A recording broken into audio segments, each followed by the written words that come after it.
I'm much braver about making decisions that are aligned with who I am and who Kim I'm much more aligned with Kim's compass. I spent a lot of years trying to do what I thought would be impressive to other people. And at this stage, and I think it's probably perhaps a product of age and other things, but that has been a big, big shift in terms of both personally, in terms of the people decide to spend time with, the things that I decide to do in my life, and also professionally. And that can mean, I work at a small firm. We go out and develop new business and we look for clients, but I don't want to work with people that I don't think are good people. I want to be able to feel comfortable about the what I'm doing and representing. And I can say selling advertising that back in the day, it probably wasn't true all the time.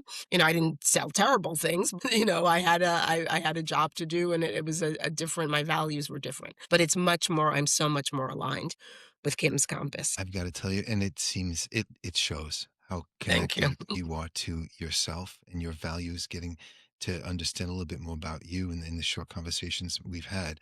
And being here now, this is just it certainly aligns with everything that who Thank your you. core is. So if someone is listening right now from inside a toxic workplace, Hmm. maybe wondering if what they're feeling is real, maybe second guessing their worth, what would you want them to hear very clearly in this moment?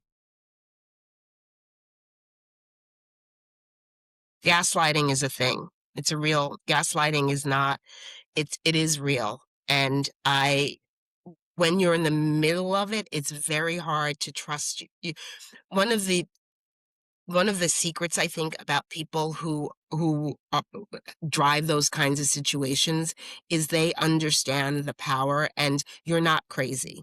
And I think people oftentimes feel that they're crazy in these situations. And I think it's really important to know that it probably, if you have a really good gut, it probably is not something you're making up.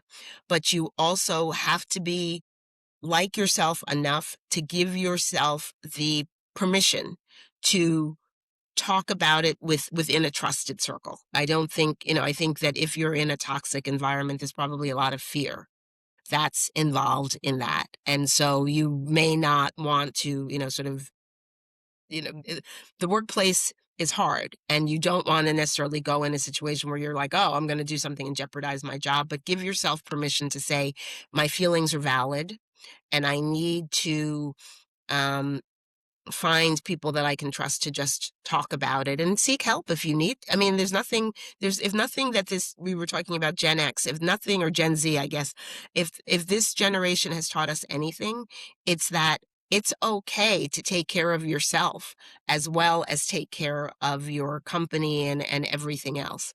And so I would tell people that they should listen to their gut, seek seek help. And there's a book that, and I don't remember the author, but there's a book that I read when I was going through the situation called In Sheep's Clothing.